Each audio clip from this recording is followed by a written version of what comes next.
Right. You're a single mom, aren't you? Probably not much money to your name. You can wait until the end. Just sit tight. Even if we calculate your waiting time in hourly wages, it's cheap, right? Yay, yeah, move back, move back. When I went to the bank with my son, Nathan, to withdraw some money, the bank clerk, realizing I was a single mother, looked down on us. We were made to wait for hours.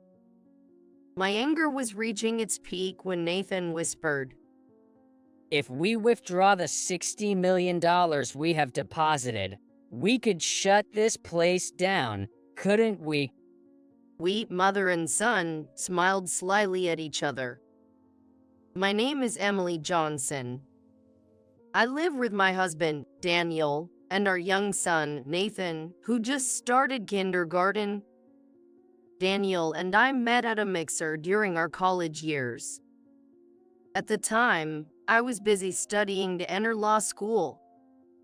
Daniel, who was attending medical school at Harvard University, was also busy with his clinical rotations.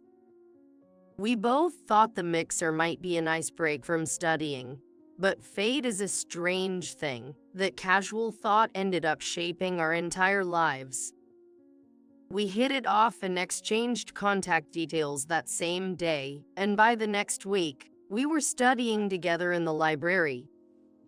My university was a public one, so the tuition was relatively affordable, but I needed to save up to take the bar exam for my law school. Daniel, busy with his medical school, couldn't work much either, and money was tight. Our dates were mostly studying together in the library or at each other's homes, and occasionally grabbing lunch, but still, the days I spent with Daniel were incredibly happy. 4 years passed since we met, and I was in my final year of law school when I passed the bar exam. Daniel also passed his medical licensing exam, and as soon as our training periods were over, we got married. For a while, we were busy working as a fledgling lawyer and doctor. Our jobs were demanding, and our home was often in disarray, with no time to attend to it. I wanted to cook nutritious meals for Daniel, but I was too occupied with my own job. There were many times when our trash bags were filled with frozen food packages and takeout containers. Daniel never complained about the neglected housework, but he too was in no position to contribute.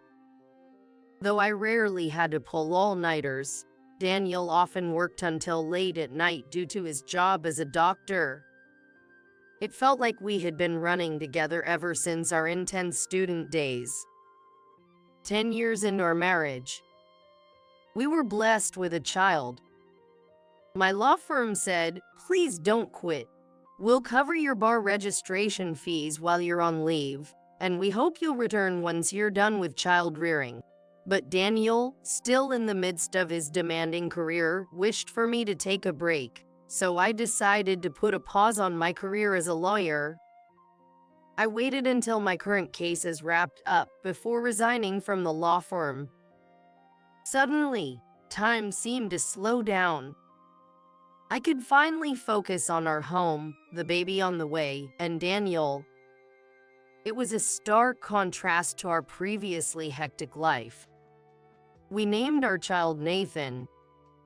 He grew up smart, able to read and write alphabets by the age of 2. By the time he entered the kindergarten, he could read an analog clock and would start reading the news on the computer with Daniel, then explain it to me on our walks to and from the kindergarten. I was amazed by his rapid growth, but Daniel just laughed it off as normal. According to Daniel's mother, he was similar as a child. But perhaps the peak of my life was those peaceful years I spent as a housewife, raising young Nathan alongside Daniel. When Nathan was 5, we went skiing in the winter. It was a sunny morning, perfect for skiing, but by evening, when we were about to head home, the weather turned. As we hurried back, Daniel said, "I see something like a hat in an off-course snowdrift. Someone might have fallen. I'll go check." I had a bad feeling, but I knew I couldn't stop him. Daniel, who worked in and prioritized saving lives, couldn't just ignore someone who might be in danger. If only I had forcefully stopped Daniel at that moment. No matter how much I regret it, it doesn't change what happened. As Daniel approached the snowdrift, a fierce blizzard hit, blinding us. I could barely protect my young son, Nathan, holding him tightly. When the visibility cleared, Daniel was nowhere to be seen. The rescue team arrived quickly, but Daniel had already passed away, suffocated and frozen by the snow. I couldn't even cry. Under the frighteningly cleared blue winter sky, I stood frozen, holding Nathan. Daniel, who had been laughing and skiing with us just moments ago, was gone. Memories of our time together since we met flashed through my mind. Daniel was always serious, smart, and straightforward. In front of me, Nathan was stunned but didn't cry. Dad was trying to help the person who lost his hat, right? Realizing everything, the 5-year-old Nathan understood it all. Yes, he was trying to help, was all I could say. Nathan hugged me tightly. "Don't worry, Mom. I'll protect you. I'll take care of you." From then on, there was a gaping hole in my heart. True to his word, Nathan, with his small body, tried his best to help and protect me. But it was me who needed to truly protect him. Now, without Daniel, it was my responsibility to take care of Nathan. The unknown future filled me with fear. Daniel, as a doctor, had left us with some inheritance. But Nathan was only 5. I didn't know how much money would be needed in the future. Considering his intelligence, he might want to become a doctor like Daniel. Medical school tuition is expensive, and the inheritance wouldn't cover it. It would be great if I could return to work as a lawyer, but working full-time while raising young Nathan was daunting. I wanted to at least work part-time to earn some living expenses, but my health, deteriorating since Daniel's death, made even that difficult. I felt anxious as our savings steadily decreased. "Don't worry, Mom. I'll protect you. I'll grow up fast." Nathan's comforting words and hugs were my only solace. Nathan would quickly finish the books I gave him, so buying new ones all the time was costly. We frequented the local library, where he read voraciously. By the time he graduated from kindergarten, he could write nearly all the high school level English. With his expanding ability to read more, the range of books he could read grew rapidly. Nathan, reading everything from any genre, soon knew more trivia than I ever did. Alone, without anyone to rely on, and having lost my beloved husband, Nathan's growth was the only light in my life. A few years later, Nathan turned 9. His passion for reading hadn't changed, but a significant change came into my life. When Nathan entered 4th grade, I returned to work as a lawyer. I always loved the legal profession, and I had the experience of working tirelessly through my 20s. A month into my return, I regained my professional intuition and could handle the workload. By then, my health, which had been fragile since losing Daniel, had finally stabilized, and the nightmares that used to wake me up at night had decreased. Still, balancing work as a lawyer and household chores was tough. Preparing meals for Nathan and doing laundry were all I could manage. There was no time for myself. I could only hurriedly apply my makeup foundation in the office restroom in the morning. Often, I went to bed without removing my makeup, and my wardrobe, limited to the suits I wore for work, was outdated. I declined a college reunion invitation, embarrassed by my current state, and returned home feeling somewhat gloomy. When I opened the door, there was Nathan sitting in front of a brand new computer with a sparkle in his eyes. Nathan, what's with the computer? I got it as a prize. Remember the TV quiz show I participated in? I wanted to keep it a secret until it aired, but I won, Mom. And this computer was the prize. Cool, right? You won? Why didn't you tell me earlier? That's amazing, Nathan. You're just like your dad. I hugged him tightly. With this computer, Nathan's life began to move forward rapidly. A year had passed since he won the computer in the quiz show. He spent most of his time at home on the computer. At first, I helped Nathan with the computer, but that only lasted a day or two. Soon, he was buying specialized books from the bookstore and quickly absorbing the knowledge. He was always quick at reading, and after I started working full-time again, I could buy him lots of books. Nathan's study desk quickly filled up with books on programming languages. I've only ever really dealt with law, so I know nothing about computer languages like Java or C++. Nathan, my own child, seemed almost dazzling to me, almost as if he wasn't my own. Daniel, it seems he's taken after you, excelling in the sciences. I caught myself speaking to the night sky. Nathan sometimes read my old college books too. Thinking about what path he might choose in the future, I no longer felt the same fear I did right after losing Daniel. Nathan would carve out his own strong path in life and society. I'm confident about that. We always visit Daniel's grave on his anniversary, and this year was no different. As we were walking to the bank to withdraw some money before buying a new computer for Nathan, a man suddenly bumped into me from behind, causing me to almost lose my balance.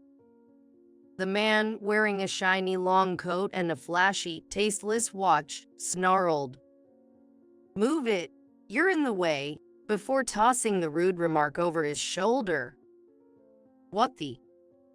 I wanted to retort, but remembering it was Daniel's anniversary, I held back, avoiding any trouble or harsh words. Mom, are you hurt? Nathan asked, and I hugged him tightly. Thanks, I'm fine.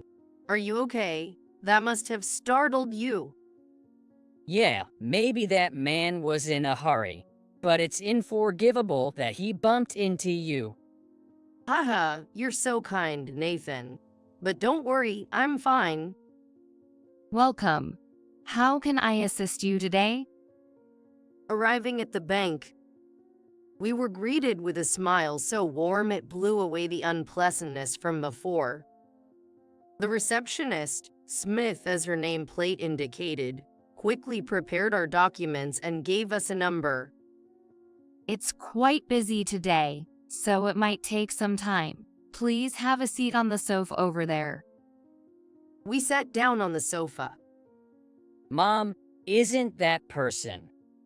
Nathan suddenly exclaimed in surprise. I gasped as well. The man who had bumped into me was now sitting at the counter. Yes, hand me those papers. The bank clerk, seeming not to regard us as customers, took the papers with an indifferent attitude.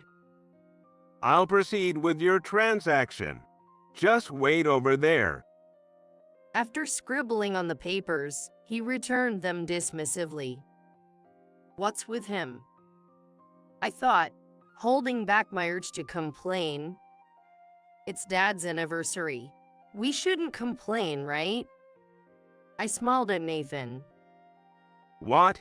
You guys are really a single mother and son. Huh? A pair of poor people. Poor people can wait and wait. I was shocked to hear such unbelievable words coming from the bank employee. Nathan stood agape. Don't worry about it, Nathan. Let's read a book instead. I tapped his shoulder and pulled out the book I brought. Nathan, clearly angry, nodded and began reading his specialized book. However, our number never got called. At first, I thought it was just because it was busy. But as we waited and grew bored, I noticed that customers who arrived after us were being called and served. I thought it might be a misunderstanding, but it wasn't. The elderly man who came in just after us and sat on the neighboring sofa finished his transaction and left. Even a businessman who seemed to have arrived after we started reading also completed his business and left. Mom, let's be good today. Dad would wait quietly. Nathan said, stopping me as I was about to stand up and complain. You're right, I said with a wry smile and opened the book again. As a mother, I was constantly being reminded by Nathan. After nearly 3 hours of waiting, even Nathan seemed to be getting irritated. Nathan, I'll go ask. Don't worry, I'll be polite. I won't do anything Dad wouldn't like. I reassured him, and he nodded after a moment's thought. Excuse me, we're number 57. We've been waiting for nearly 3 hours. I approached the counter, holding back my irritation and asking as politely as I could. What? 3 hours? That's fine. It's busy here. Poor people like you are always last. Poor people like us? Yes, you're a single mother, right? Probably don't have much money anyway. You can wait till the end. Even if we calculate your waiting time in hourly wages, it's cheap, right? Yay, yeah, move back, move back. Wait, you changed the order of customers based on that. Then, just as I was about to forget my promise to Nathan and retort, I felt a tap on my back. Turning around, Nathan stood there with a beaming smile. Mom, if we withdraw the $60 million we have in this bank, what happens to the bank? What nonsense are you talking about, kid? You guys don't have that kind of money. Maybe $600,000? No, probably not even that. I couldn't stand it when he insulted Nathan too, and just as I was about to speak up, the branch manager burst out of the back room at great speed. Smith must have informed him, as I could see her following him. Miller, what are you saying? Branch manager. Miller, the bank clerk, looked shocked as he saw the manager's face. Miller, how dare you speak to our customers like that? But, branch manager, this is our esteemed customer, Johnson, and her son. Miller looked as if he had been hit by a bolt from the blue. This person is Emily Johnson. I had no idea. Mrs. Johnson, we are terribly sorry for the rude behavior of our staff, Miller, and for making you wait for so long. Please, come this way. We were then escorted to the back room. We deeply apologize for the inconvenience. Once inside, Smith brought us warm tea and small sweets, and another staff member quickly proceeded with our transaction. In fact, this branch had $60 million in my name. Of course, it wasn't the money I earned just as a lawyer. Nathan, who had become completely engrossed in computer programming and app development, created a game with his friends that became a huge hit. I set up a company in my name and put the money there. His friends who developed the app with him were all graduate students or freelance engineers, but Nathan, still a primary school student, was in charge of the main part of the development. The game app wasn't just a one-time release. It required maintenance and frequent updates, and Nathan was mainly responsible for those as well. When simple legal knowledge was needed during development, he read my law books and handled it himself. Nathan, even as a primary school student, had completely relieved me of financial worries and even gave me dreams. He was mostly managing the deposit. However, deposit management was all done online, so there was little need to visit the bank in person. Usually, when I come to the bank, it's during a break from work, and I would be wearing a formal suit. Today, however, we were in our casual clothes, which might be why Miller didn't recognize me. Or perhaps he was new to the branch and hasn't seen me before. Either way, it's outrageous and extremely rude to discriminate and treat customers differently based on their appearance. We asked the branch manager to properly retrain Miller for the sake of other customers and left the bank. At the grave visit, I talked to Daniel about how Nathan was today. Unlike me, who almost wanted to complain, Nathan remained calm throughout, and he gently supported me. We talk about his game app every time we visit, but I mentioned it again. Dad, Nathan's game has been out for half a year, but the number of subscribers is still growing. And every time we release new skins or items, the sales go through the roof. Nathan writes most of the main coding. But I can't draw, so all the artwork is done by Andrew. Nathan said happily. Nathan, who loves computers and books too much, doesn't seem to have many close friends at school. So, working together with older peers to create something must be even more enjoyable for him. He said he can talk about complex topics with his development team, which he can't do with his school friends. He seems to be studying new programming languages too. I reported with a smile. Dad, I'll protect Mom for sure. Nathan waved his hand joyfully. It was very hard when you passed away, Dad, but because you're not here, I felt I had to protect Mom. That's why I tried making the app and strive to write better codes. It makes me want to study more. I really miss you, Dad, but I feel like I am who I am today because of you. Nathan. When I grow up, I'm going to help not just Mom, but many others who have lost someone like you, Dad. Nathan declared in front of Daniel's grave. Nathan went on to attend prestigious middle and high schools, always maintaining top grades, and enrolled in the same medical school at Harvard University as Daniel. He passed both the preliminary legal examinations and the medical licensing exam while still in college.